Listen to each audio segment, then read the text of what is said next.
તો નમસ્કાર મિત્રો, સ્વાગત છે તમારું આજની આપણી ખાસ વેધર અપડેટમાં. મિત્રો, બંગાળની ખાડીમાં સિસ્ટમો સક્રિય થવા જઈ રહ્યું છે અને ઉત્તર ભારતના વિસ્તારોમાં વેસ્ટર્ન ડિસ્ટર્બન્સ પસાર થઈ રહ્યા છે.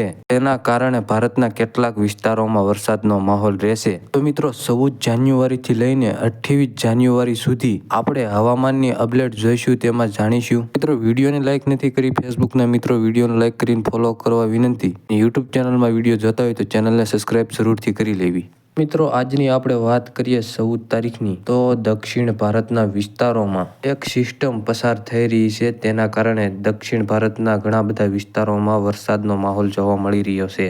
ઉત્તર ભારતના વિસ્તારોમાં WD પસાર થઈ રહ્યા છે અને એક સિસ્ટમ જોવા મળી રહી છે પૂર્વી ભારતમાં ગુજરાતની આસપાસ તમને જોવા મળી રહી છે. અને તારીખ 17માં એક બંગાળની ખાડીમાં એક મોટી સિસ્ટમની સંભાવનાઓ છે, જે ડીપ ડિપ્રેશન સિસ્ટમ શ્રીલંકાથી થઈને દક્ષિણ ભારતના વિસ્તારોમાં ત્રાટકવા જઈ રહી છે.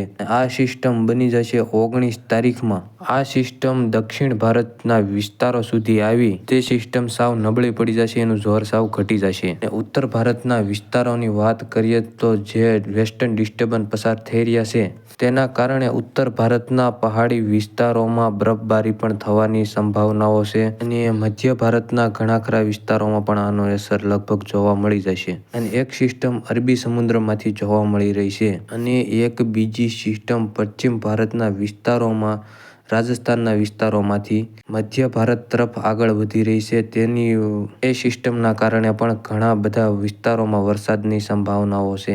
મિત્રો, 25 તારીખની આસપાસ સિસ્ટમ પસાર થઈ રહી છે. તો મિત્રો, ઉત્તર ભારતના વિસ્તારોમાં તો ઘણા વિસ્તારોમાં બરફની વરસાદ થાય એવું લાગી રહ્યું છે અને એક લો પ્રેશર સિસ્ટમ હજી એકવાર બંગાળની ખાડીમાં બની રહી છે.